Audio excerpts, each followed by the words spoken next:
much an honor to be here.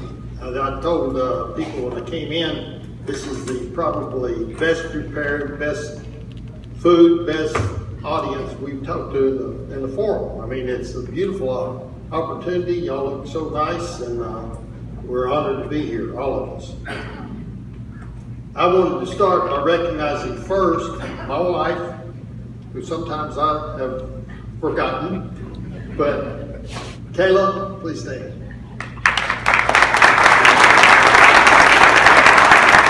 You know, I can't say enough about having a wife that follow you around like she has and help like she can. I mean, she is very much into this campaign. I appreciate her so much. My chairman, Bill Armistead. I think y'all know Bill pretty well. He was a former senator of the state and head of the Republican Party in the state, chairman. Mr. Rich Hobson. Rich is my general manager. He's been with me for many, many years. I want to thank Wade Harbison for doing what he's done here. I happen to have known his dad, Russell, and I know he'd be proud to see the job you're doing here. But he's done a great job. The judges, I won't go back and introduce all the judges. They're a great group here in Cullman County, and I'm very proud of them, proud to work with them. One in particular, Kim Cheney, came in with me. When we came in as judge, we took the judges course together like a long time ago. I won't even say how long ago it was. But Harold and Bonnie Sox, special friends that have helped me out, I've known for many years, and I know their whole family. I want to recognize some military figures because I'm, a Vietnam veteran, and I always like to recognize those that served our country. One of them was actually at West Point when I was there, and he was an upperclassman, so I have to be very careful around upperclassmen. That's Tom Barnes. Tom, where are you? There you go.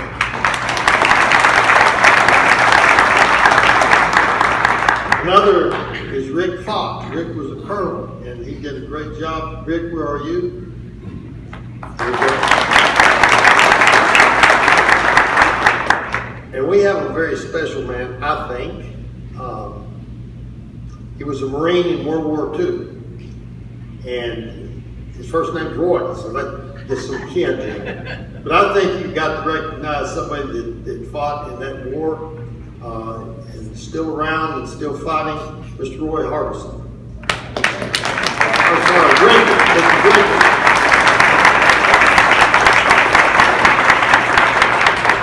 And Mr. Drinkard is a Marine, and Marines I always admire Marines because they always take the hardest jobs.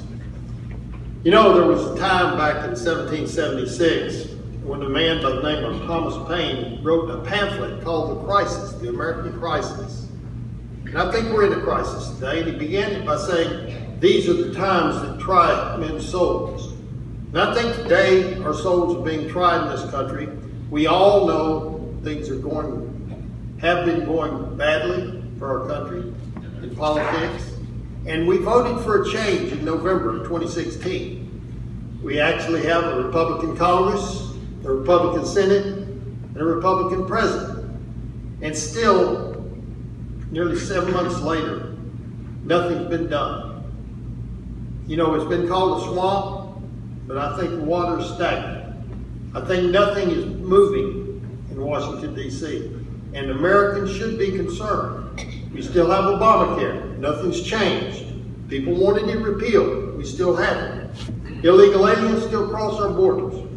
And the deficit continues to rise, and it's now approximately $20 trillion. You know, I was going to try to explain this, and my wife said, "Don't," because you never can explain what $1 trillion is. $1 trillion is $1 million. We'd all like to have $1 million. What if you had $1 million a million times? That'd be $1 trillion. Our spending this year, the federal government, is $4.1 trillion. That's $4 million, 4 million times. It is a tremendous amount. And the debt national debt has grown 5 times that to $20 trillion. Now, just to give you a comparison, back in 1962 when I was in high school, right down the road here at Cullman County High School, it was the first time we reached federal spending of $100 billion. And we had a national debt of $300 billion, which was a third of a trillion. In those many years during my life, we've gone up to $20 trillion in deficit.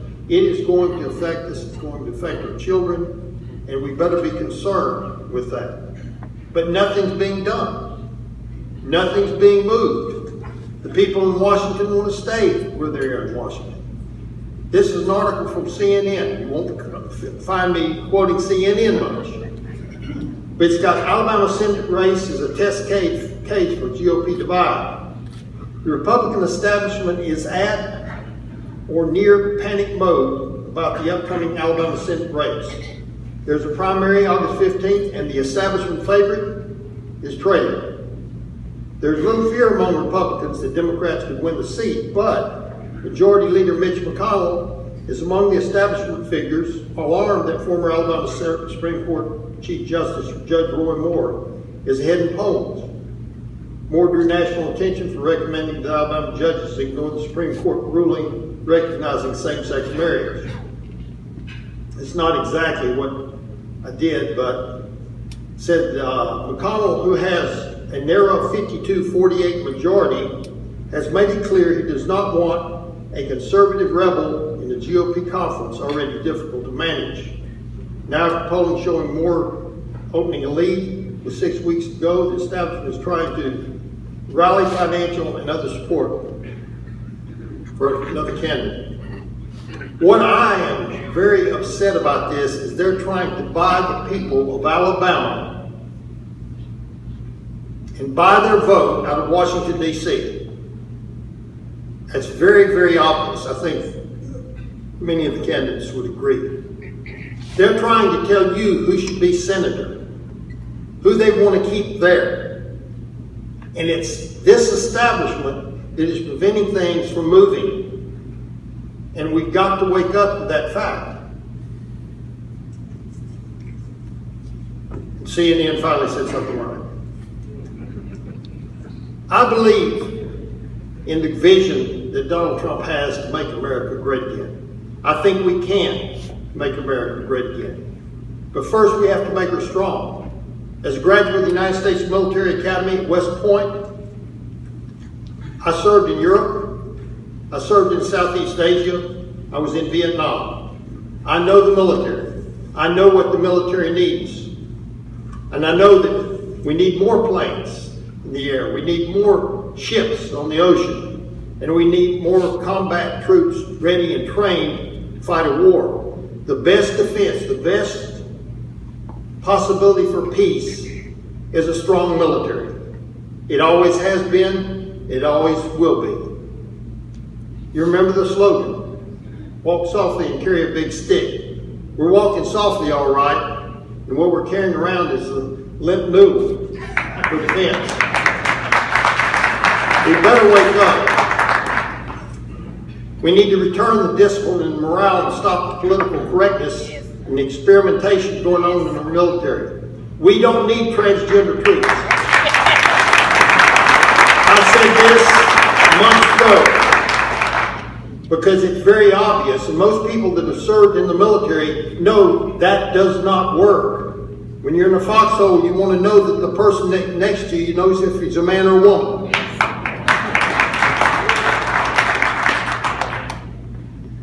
We've got to go back to military readiness. Our military must be feared by our enemies, respected by our friends, and loved by the people. We need to revitalize the economy. The free enterprise system still exists, but we must remove its greatest obstacle, and that is the federal government. Regulations and taxes have killed businesses and will continue to kill businesses. All we need to do, and it's driven them overseas, we need to make America, made in America, mean something again, and stop these unfair trade agreements. Stop unfair taxes and unfair regulations. We need to restore our Constitution. That's something I'm very, very mindful of. On the banks of the Hudson River in 1965, where Washington built a post to stop the British from coming up the East River, the Hudson, I took a note of that Constitution. I took it as an officer. I took it before I went to Vietnam. I took it when I returned and graduated from the United States, or from the University of Alabama School of Law. I took it as a deputy district attorney, as a judge, as a chief justice on 2 occasions. I've administered that oath to governors, to officers all across the state, the nation. That's something I really believe in. I believe that we've got to go back to the Constitution. And the greatest threat to that Constitution is federal judges who have put themselves above the law. They've put themselves above the Constitution. And we, the people, have fallen into the trap to think that what they say in a case is the supreme law of the land. The Constitution, Article 6, states very clearly what the supreme law of the land is.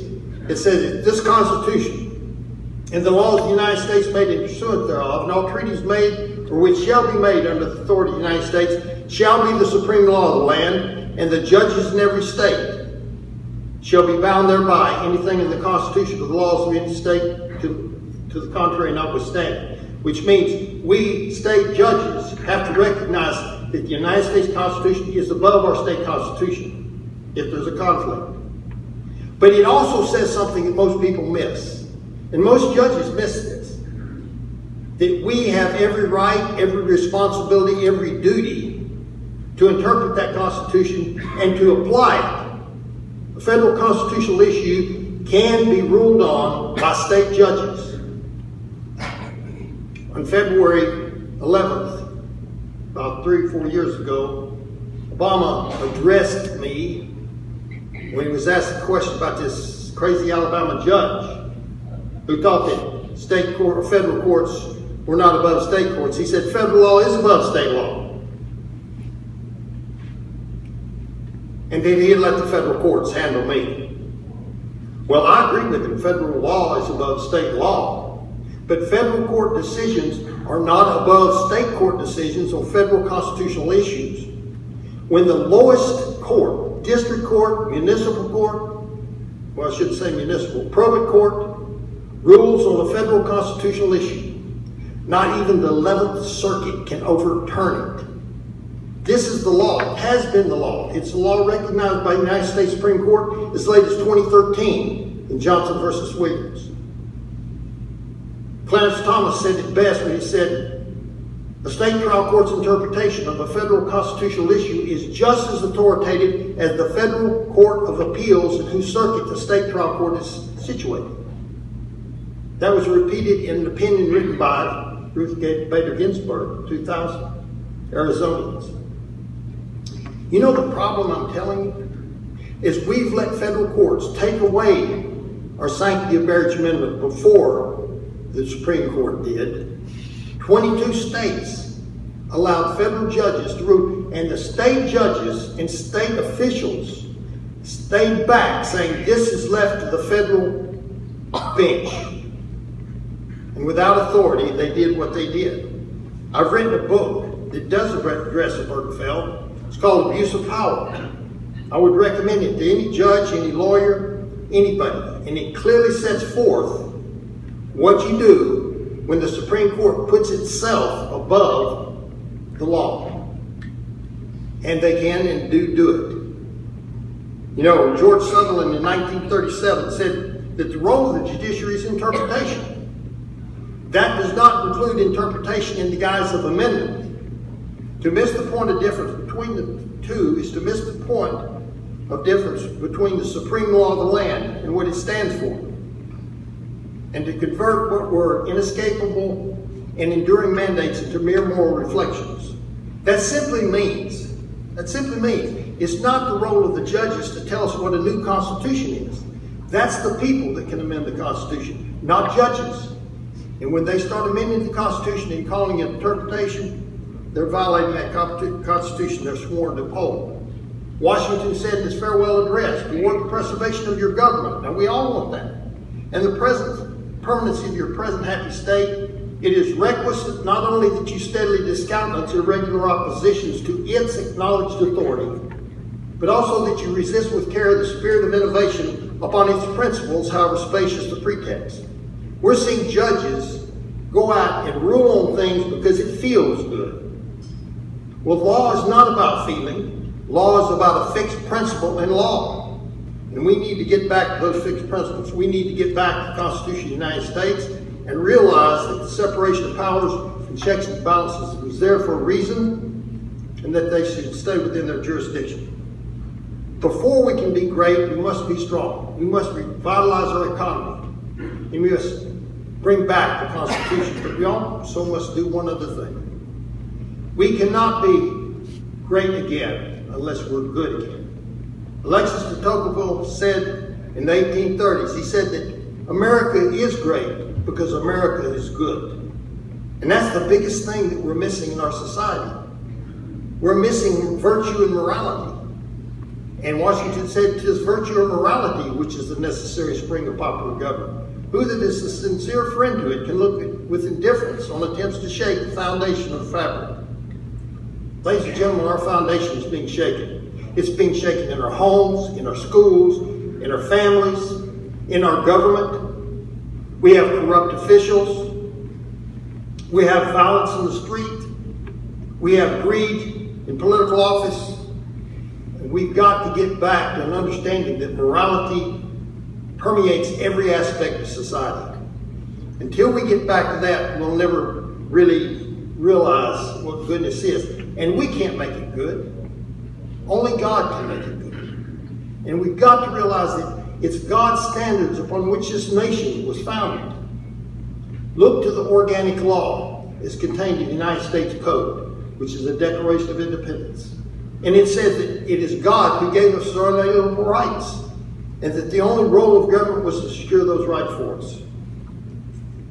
Washington's statement in farewell, I love to repeat this because it says so much in complicated language maybe. Whatever may be conceded to the influence of refined education on minds of peculiar structure, reason and experience both forbid us to expect that national morality can prevail in exclusion of religious principle.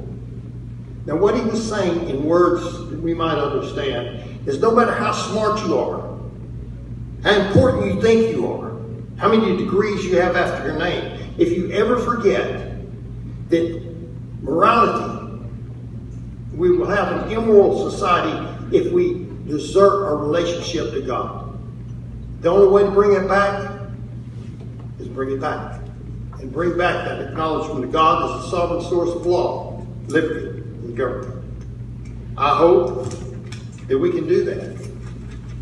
You know, I think of those men that served in World War II. I saw a movie just this past week called Hacksaw Ridge. How many of you seen that? If you haven't seen that, you need to see it. Because it tells the story of somebody who died just near here. He's dead now. But he served in that battle. And he served in a place where it was like hell. And as I think of the sacrifices these men made to preserve our country, and people who died in Vietnam, one was my classmate, one was my roommate, one was a friend on the gymnastics team. I think that we're letting their sacrifice go unnoticed. Our duty is clear. For us, the living, to be dedicated here to the unfinished work which they who fought here have thus far so nobly advanced. It is rather for us to be here dedicated to the great task remaining before us, that from these honored dead we take an increased devotion to that cause for which they gave their last full measure of devotion, that we here highly resolve that these dead shall not have died in vain, that this nation under God shall have a new birth of freedom, and that government of the people, by the people, and for the people, shall not perish from this earth. May God bless you, and thank you.